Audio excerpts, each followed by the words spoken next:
en esto hay mucho que yo puedo contar, porque, por ejemplo, yo hago la venta ambulante para sobrevivir.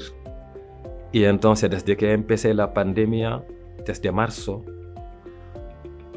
y hasta la finalización de la pandemia, el estado de alarma, no hubo ni venta, no podía vender, no tenía trabajo, estuve en casa, no podía hacer nada. Y hasta que he llegado, que este año voy a repetir 2 asignaturas o 3, que la culpa es, por ejemplo, no tenía internet en mi casa. Al final sí, una profesora me ha ayudado para poder resolver este problema, para poder hacer los exámenes al final. Y entonces este era un problema muy grave. Y de otra parte también, económicamente, y para poder pagar los meses, para poder pagar los gastos de poder vivir dignamente, los problemas de alimentación y todas estas cosas, también era un problema, ¿no? Porque yo pienso que una persona que no tiene trabajo, no accede a las prestaciones, por ejemplo, y no tiene ni venta, ¿y cómo vas a estar viviendo? Pero gracias a muchas ayudas de instituciones locales también que me echaron una mano por la alimentación y todo, también me ayudó un poco de poder estar un poco bien los meses que yo podría estar bien y luego estoy ahí esperando a ver si las cosas se van a resolver.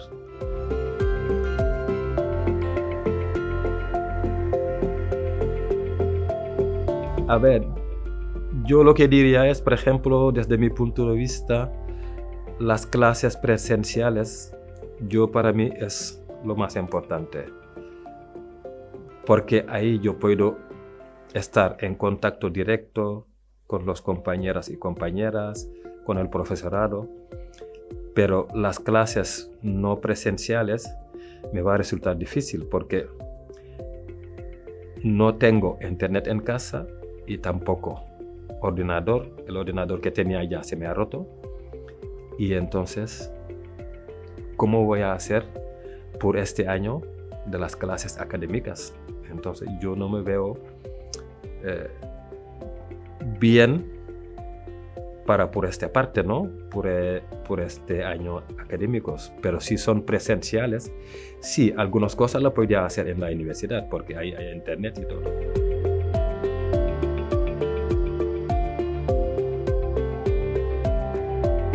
A ver, yo por ejemplo podría decir que los recursos que necesitamos, por ejemplo, la gente que están en el mismo problema como yo, y lo que puedo decir es, por ejemplo, si no podrían hacer una extensión de no poder pagar los estudios, por ejemplo, va a ser bien para nosotros porque no trabajamos, no tenemos otro recurso.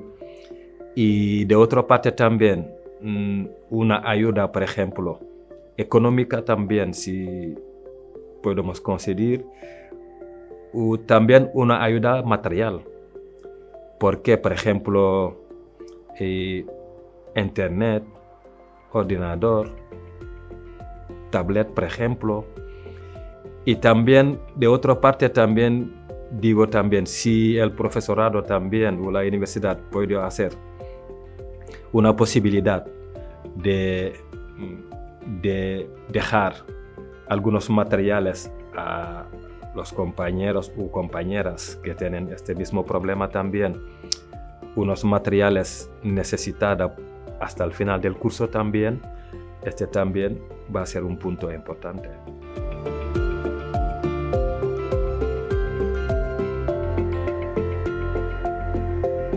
A ver, yo por ejemplo he planteado muchos proyectos que en el futuro estoy pensando. Y porque de una parte también el profesorado también he participado en muchas actividades que organizan algunos profesores y profesoras también en la universidad. Y me gustaría también plantearle algunos proyectos que, por ejemplo, he mirado que en nuestra facultad Por ejemplo, no hay un proyecto que se puede hacer, por ejemplo, proyecto de la cultura africana, por ejemplo. He visto que no hay. Por ejemplo, este también se le podría plantear. Y también ya se le podría plantear otro proyecto también de hermanamientos de algunas universidades también de mi país, o también de abrir unas oportunidades de realizar algunos proyectos también internacionales fuera también, que los alumnos o los alumnos que están de prácticas también podrían ir ahí, aprender también, porque he visto que en el proyecto de Erasmus no he visto mucho que hay alumnos que eligen África, por ejemplo. Y he visto que no hay posibilidad, y que yo no sé por qué esta parte no está abierto. Porque yo pienso que también la gente tiene que dar oportunidades a los otros países, ¿no? Que dicen países pobres. No somos pobres, somos personas humanas. Si miramos de esta parte, somos personas humanas como todos. Pero si lo vemos de esta parte que somos pobres, no somos pobres. No tenemos muchos recursos. Lo que tenemos que preguntar es, ¿por qué esta gente tiene muchos recursos, pero están pobres?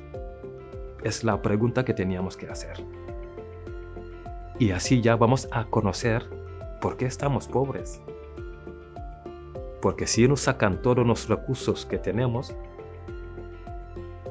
y luego nos negan muchas cosas y nos ponen muchas barreras, entonces ahí va a haber problemas. Yo desde mi punto de vista que si no cambiamos la política de la inmigración, nunca nos llegaremos a resolver este problema que la gente llega de diferentes países. Nunca. Lo mejor que es ellos piensan de ver qué forma podemos cambiar la política de la inmigración para que esta gente pueda vivir dignamente como todas las personas.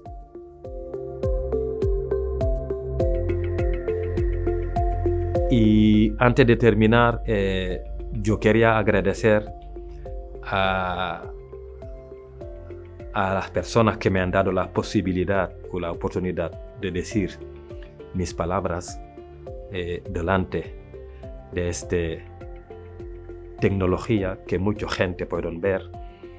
Y para mí es dar un poco más visible los problemas o las necesidades que las personas están viviendo.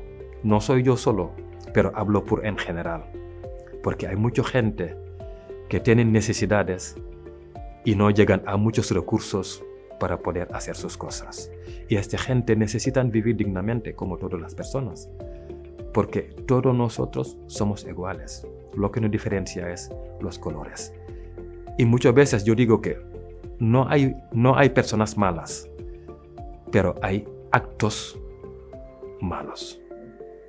Y yo pienso que mucha gente vive en muchas cosas que no quieren contar.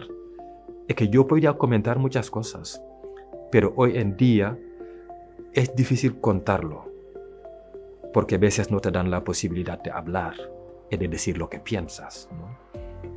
Pero así es las cosas. Hay una persona que se llama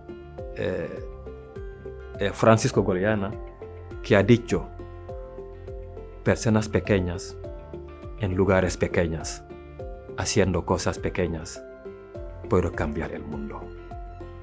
Y lo voy a cerrar con un poema pequeñito que yo he trabajado muchas veces en las clases también con algunos compañeros y compañeras.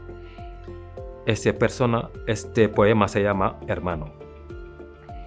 Hermano, déjame que te llame hermano, aunque yo sea tu criado, tu obrero, tu esclavo.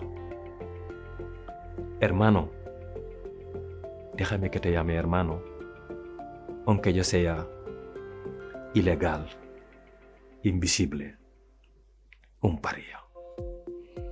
Hermano es una palabra inventada porque alguien le buscaba y le necesitaba para respirar.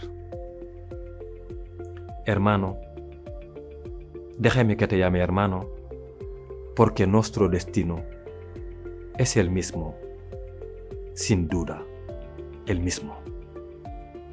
Si no luchamos juntos, el obrero, el esclavo, el inconsciente, ¿quién luchará?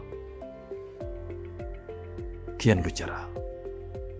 Los que se enriquecen con nuestra sangre no quieren que tú y yo seamos hermanos. Déjame que te llame hermano. Déjame que te llame hermano. Déjame que te llame hermano. Muchas gracias por la entrevista y es una labor que todos nosotros lo podemos hacer para dar otro paso de acercamiento a las personas que no podemos acercar. Pero con este vídeo podemos acercar a estas personas para decirles que nosotros la queremos como nosotros mismos, ¿no? Y muchas gracias y buenas tardes.